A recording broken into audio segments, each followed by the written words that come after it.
Olá, queridos, felicidade, saúde e paz da parte de Deus, nosso Pai, e também do nosso Senhor Jesus Cristo seja sobre a vida de cada um dos nossos amados irmãos. Que Deus em Cristo abençoe a cada um. Mais uma vez estamos aqui juntos. Eu sou o pastor Josival Brito e quero assim ter o privilégio de compartilhar com os amados a palavra do Senhor nosso Deus. Mas antes eu quero deixar assim um site da nossa rádio para que você possa acessar e assim ouvir músicas para a sua edificação e também para o seu elevo espiritual. Você acessa radiolidergospel.com e ali você vai ouvir músicas e também assistir filmes de pregações e mensagens para a sua edificação. Quero mandar um abraço também especial ao nosso amado pastor Robson, dizendo que no dia 28 estaremos ali na igreja Ministério Apostólico Vinho Novo, em Feira de Santana, na Bahia. Estaremos ministrando a palavra do Senhor em uma palavra assim poderosíssima. Eu creio que Deus vai operar de uma forma tremenda para a glória do nome do Senhor. Estaremos em uma conferência de 2 dias ministrando ali sobre as 3 principais armas do crente. Acredito que vai ser forte. O Espírito Santo, ele vai estar falando ao coração de cada pessoa que vai estar participando conosco ali, em nome do Senhor Jesus. Tá bom? Um abraço especial ao nosso amado, o pastor Robson, e também todo o Ministério Apostólico Vinho Novo, em Feira de Santana, na Bahia. Eu quero, queridos, aqui compartilhar com você a Epístola Universal do Apóstolo São Judas, versículo de número 3, em que diz assim: Amados, procurando escrever-vos com toda diligência acerca da comum salvação, tive por necessidade escrever-vos e exortar-vos a batalhardes pela fé que uma vez foi dada aos santos. Ok, queridos, ministrando aqui esta palavra ao teu coração, aqui o apóstolo São Judas, ele escrevendo uma carta, uma epístola, chamada de Carta Universal ou Epístola Universal para todas as igrejas, ele dizendo que escrevendo acerca da comum salvação. Por que é que ele dizia comum? Porque a salvação era comum para eles. Eles já haviam feito um vínculo, um compromisso, já haviam feito um pacto com o Senhor Jesus, já tinha uma aliança com o Senhor Jesus, reconhecendo o senhorio de Jesus na vida deles.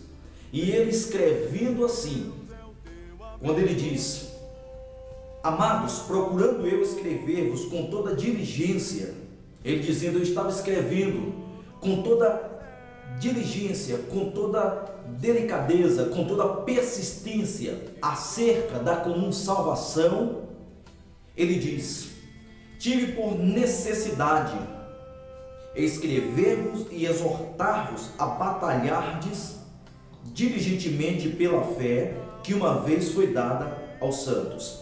Aqui Judas, ele estava escrevendo a carta falando acerca da comum salvação quando ele foi tocado, quando ele foi ministrado, quando ele foi impulsionado pelo Espírito Santo de Deus a escrever, exortando o povo a lutar e batalhar pela fé. Agora, por que isso? Porque, amados, a Bíblia ela gera em torno da fé. De Gênesis a Apocalipse, a Bíblia bate na tecla da fé. E o porquê disso? Porque a fé ela tem o poder de curar. A fé que nós depositamos em Jesus, ela tem poder de transformar as nossas vidas. A fé tem poder de salvar. A fé tem poder de ressuscitar mortos. A fé tem poder de remover montanhas. E aqui a Bíblia nos diz que Judas, escrevendo a carta, ele disse: olha, estou escrevendo, exortando, incentivando vocês a lutar diligentemente pela fé que foi dada a vocês. Amados, a fé que eu tenho, a fé que você tem em Cristo Jesus, sendo ela grande ou pequena, Jesus disse: olha, não precisa você ter uma fé grande. Se você tiver a fé do tamanho de um grão de mostarda, é o suficiente para você ordenar um monte, dizer: monte, precipita-te daqui, atira-te no mar, sai daqui e vai para o mar. Quando Jesus ele salienta, quando ele fala sobre isso, ele diz que a fé não precisa ser grande, basta ser do tamanho de um grão de mostarda. E o grão de mostarda, a semente, é uma das menores sementes que possa existir. E aqui Judas dizendo que ele foi impulsionado pelo Espírito Santo, exortando-nos a lutar pela nossa fé. Ninguém pode limitar a sua fé. Não deixe ninguém limitar a sua fé. Jesus deu a fé para você, para que você possa exercitar nele da melhor forma e maneira possível. Nós entendemos aqui que Judas ele disse: olha, lute, insista, persista pela fé de vocês. Por quê? A fé que eu tenho em Cristo Jesus, a fé que eu tenho em Cristo Jesus é o suficiente para abrir porta de emprego, é suficiente para curar as enfermidades, é o suficiente para libertar das opressões. Nós observando a vida daquela mulher que tinha um fluxo de sangue, quando ela pensou, ela creu em seu coração que se ela tocasse Jesus ela ficaria curada, e ela tocou em Jesus, ela foi curada. Jesus disse: mulher, a tua fé te salvou. Veja que a Bíblia diz que a fé tem poder de salvar. Jesus disse: a tua fé te salvou. E é o que eu volto a dizer para você: ninguém pode limitar a sua fé. Não deixe ninguém limitar a sua fé. É sua. Você exercita em Jesus da melhor forma que você achar. A fé é algo pessoal, particular. A fé é algo pessoal e particular. E aqui nós vimos quando Judas ele dizendo, escrevendo acerca da comum salvação, tive por necessidade exortar-vos a batalhar diligentemente pela fé que uma vez foi dada aos santos. A Bíblia nos diz que Jesus ele é autor e consumador da nossa fé. Então, se ele é o autor, ele é o fabricante, ele é o consumador, ele alimenta-se da nossa fé. Quando nós depositamos nele. Então, deposite a tua fé em Jesus. E a fé em que Judas ele diz aqui é uma fé ativa, é uma fé operante, é uma fé de praticidade, não é uma fé comum em que toda a humanidade tem, mas é uma fé sobrenatural que é temperada pelo Espírito Santo de Deus, que é regada pelo poder divino. É uma fé sobrenatural em que muitos não entendem e muitos não compreendem. Quando você mais ou menos assim, a Bíblia nos diz que 4 homens carregando um paralítico em uma cama subiu no telhado e desceu o paralítico. As pessoas, se fosse no dia de hoje, iriam dizer: para que tudo isso? Isso é loucura, isso é maluquice, isso é doideira. Mas queridos, a Bíblia nos diz que quando Jesus ele viu, a Bíblia nos conta que Jesus, e vendo a fé deles, disse ao paralítico: perdoados são os teus pecados. É a fé que nós temos em Cristo Jesus. A fé do cristão para o mundo é loucura. E a Bíblia diz sim que é loucura para aqueles que não têm salvação, mas para nós que cremos é dínamo, é poder de Deus para aqueles que creem. E eu quero compartilhar com você no Evangelho também, ou melhor, na Epístola de Tiago. Epístola de Tiago, eu quero assim também compartilhar com os amados, o capítulo de número 2. Eu quero ter assim a honra e o privilégio de poder compartilhar com você, Tiago, capítulo de número 2. Abra a sua Bíblia aí, se você tem a possibilidade de abrir a sua Bíblia. Se você não tem a possibilidade, você vai estar acompanhando comigo, Tiago, capítulo 2, versículo de número 14. Olha quando diz: meus irmãos, que aproveita se alguém disser que tem fé e não tiver obras? Porventura a fé pode salvá-lo? A fé sem obras é morta. A fé ela tem que ser temperada pelas práticas, pelas atitudes. Eu não posso dizer: não, eu creio em Deus. A Bíblia diz que os demônios creem, estremecem. Mas eu preciso crer de forma que eu me lance nos braços do Senhor. Você precisa crer de forma que você se lance nos braços do Senhor. Uma fé com atitude, uma fé de Abraão. Quando Deus falou a Abraão: eu quero o teu filho Isaque, o teu único filho, eu quero que você ofereça em sacrifício para mim.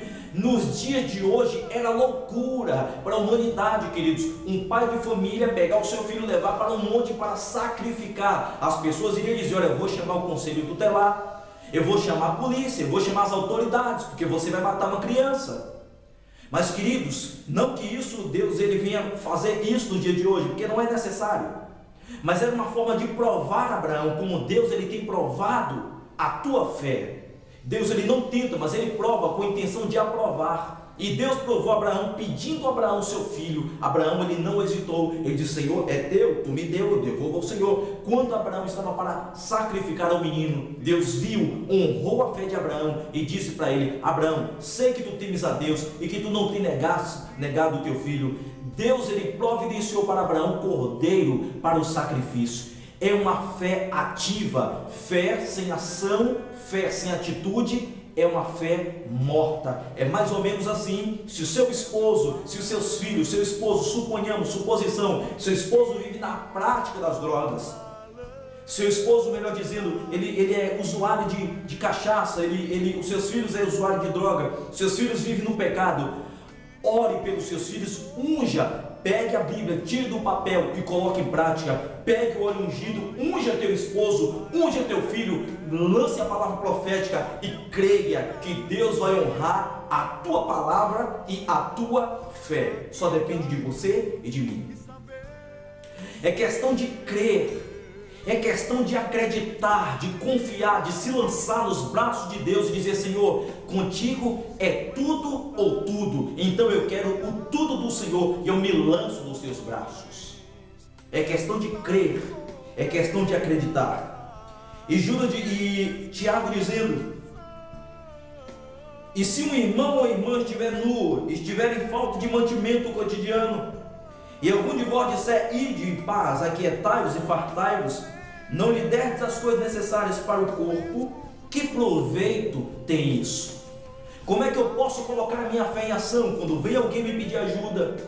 Quando vem alguém me pedir: olha, eu preciso de uma cesta básica, eu não tenho, e eu tenho uma, eu poderia dividir com a pessoa. Eu chegar para a pessoa e dizer: não, eu não posso dividir porque só tem uma. Eu vou fazer o seguinte: eu vou orar por você em nome de Jesus e Deus vai te abençoar. Isto é uma fé morta, é uma fé sem vínculo, é uma fé sem base, é uma fé sem atitude. Uma fé viva é aquela que você diz: olha, eu tenho aqui uma cesta básica, eu vou dividir para mim e para você, e amanhã a Deus pertence, amanhã Deus proverá, como ele proveu para Abraão. Isso é uma fé viva, isso é uma fé com atitude e não uma fé morta, em que muitas pessoas estão dentro das igrejas dizendo que tem fé, que acredita, mas no momento que a coisa aperta, no momento que a coisa fica difícil, fica estreita, o que é que acontece? Ela sai buscando socorro, ajuda na casa das pessoas, buscando ajuda de um e de outro. Vá até a fonte, ore, peça ao Senhor, creia que Deus ele vai fazer um milagre. Suposição nossa, suponhamos aqui, você está parado, desempregado, ore, peça ao Senhor: Deus, abre a porta de um trabalho para mim, prepare o currículo, entregue na empresa, e ali você vai fazer um tudo, a tua parte. E o sobrenatural, o impossível, Deus vai fazer. Mas eu já entreguei currículo na empresa tal, agora você vai lá de novo. Ah, mas já pedi oportunidade, já fui lá, já conversei, lá não tem vaga, as portas estão fechadas. Vai, as portas vai se abrir. A Bíblia diz que tudo que bate se abre. Creia, bata na porta, ore, insista e persista, Deus vai honrar você. Ele é fiel. Agora creia. Muitas pessoas hoje estão passando por provações, mas é Deus provando com a intenção de aprovar. Agora há pouco tempo eu tive uma experiência tremenda, experiência fantástica. Em outra ocasião eu estarei contando sobre isso. Nós vamos prosseguir. Versículo 7 diz: assim também a fé, se não tiver obras, é morta. O versículo 15: e se um irmão ou irmã estiverem nus e tiverem falta de mantimento cotidiano, e algum de vós disser: vão em paz, aquietai-vos, fartai-vos, e não derdes as coisas necessárias para o corpo, que proveito há nisto? Não tem proveito nenhum. Versículo 17 diz: assim também a fé. Versículo 18: mas dirás a alguém: tu tens a fé e eu tenho as obras. Mostra-me a tua fé sem as obras, e eu te mostrarei a minha fé com as obras. Veja o que Tiago está dizendo. Uma pessoa diz: eu tenho fé, mas sem atitude. O outro diz: eu tenho atitude, mostro a minha fé através das minhas atitudes, através da minha prática. O outro diz: não, eu mostro a minha fé sem atitude, está morta. A fé, ela tem que ser temperada com atitude. Versículo 19, para a gente poder prosseguir e finalizar. Tu creste, versículo 19, tu crês que há um só Deus, faz bem. Também os demônios creem e estremecem. Mas, ó homem, queres tu saber que a fé sem obra é morta? Porventura nosso pai Abraão não foi justificado pelas obras quando ofereceu sobre o altar o seu filho Isaque? Abraão foi justificado por Deus pela fé quando Abraão praticou, quando Abraão disse para os seus servos, o servo dizendo: meu senhor, onde é que o senhor vai com o seu filho Isaque? E suposição nossa, Abraão dizendo: eu e o meu moço iremos no monte sacrificar o Senhor e depois iremos voltar. Abraão já estava crendo que Deus iria prover o cordeiro para o sacrifício e ele e o seu filho Isaque iria voltar. Não tenha medo, ó Israel, o teu Deus está contigo. Aquietai-vos e sabei